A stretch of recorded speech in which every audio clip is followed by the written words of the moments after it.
The holidays are a time when many of us make a special dish, maybe something that connects us to family members who are no longer with us, or something that holds significant meaning in our community, tribe, or family. Is there a unifying cuisine of the Rio Grande? Some say yes, that the crops that have been supported by water from the river for generations and come together on plates are Rio Grande cuisine. This week, we bring you a profile of one chef's perspective on Rio Grande cuisine from Colores, our weekly arts program on New Mexico PBS.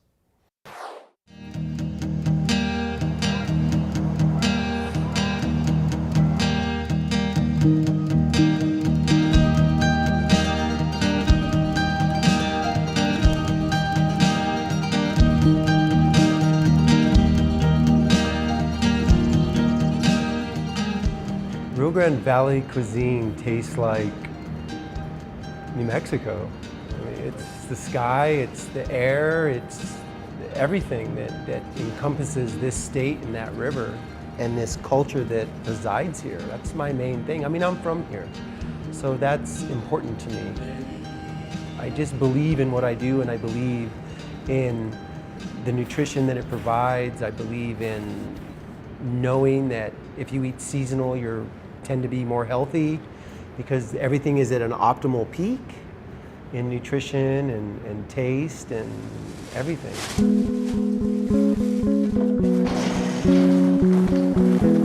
The story of the food starts from the people that produce it.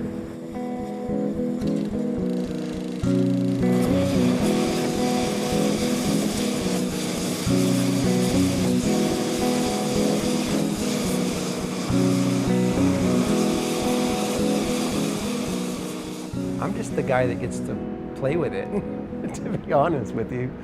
And I get to carry that story on. I get to enhance what they do. So I'm like part of their story.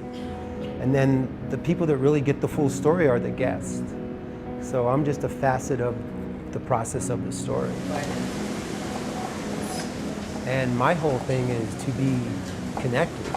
That's the whole thing. If it's through an individual relationship, either with a person or with a food product, they're the same. They deserve the same attention and they deserve the same level of respect.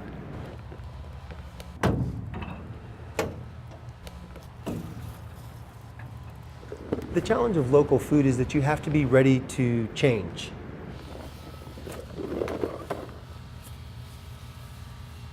We have to be willing to change as people. It's gonna be nice for the mole. Because if you can't change as an individual, it's going to be really hard to change when you get a curveball because your eggplants didn't manifest the way you wanted them to. So what are you going to do? You're going to be upset?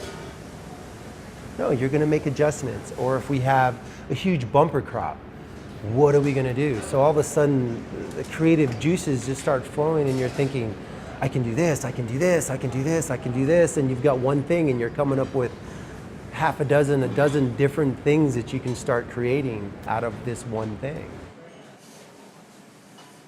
I do think it's important to hold on to traditional foods because those are the things that make a space special because you can't get it anywhere else.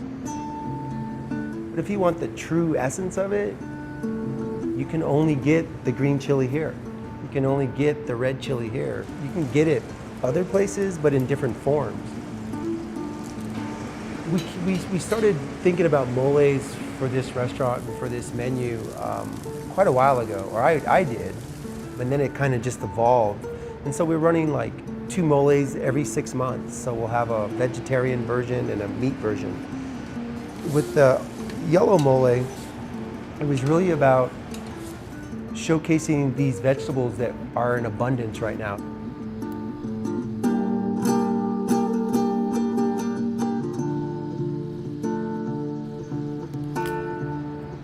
So potatoes and onions and garlic and the eggplant and the ají cristal peppers and the jujubes are going to be on there and the pomegranates.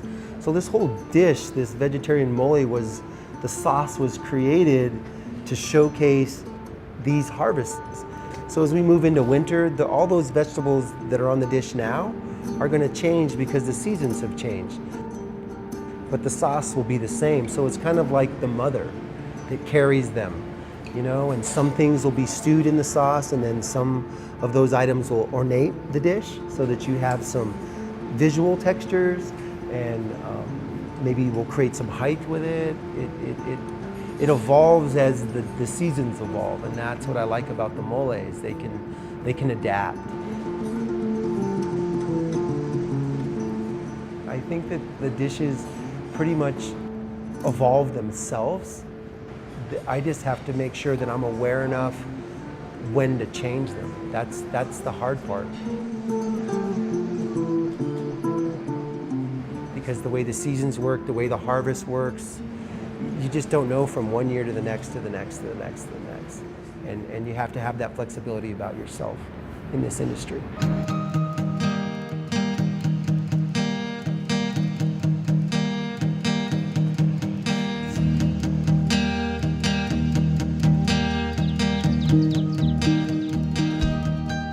The things I love about food and what inspires me about it is always being surprised. Because you just never know until you apply yourself. Either if you're a diner and experiencing something you've never had before, or if you're a cook and you're being presented something you've never worked with before and you have to work through it. Those are the surprises. Those are the things I look forward for in food. Because it's always rewarding, no matter what.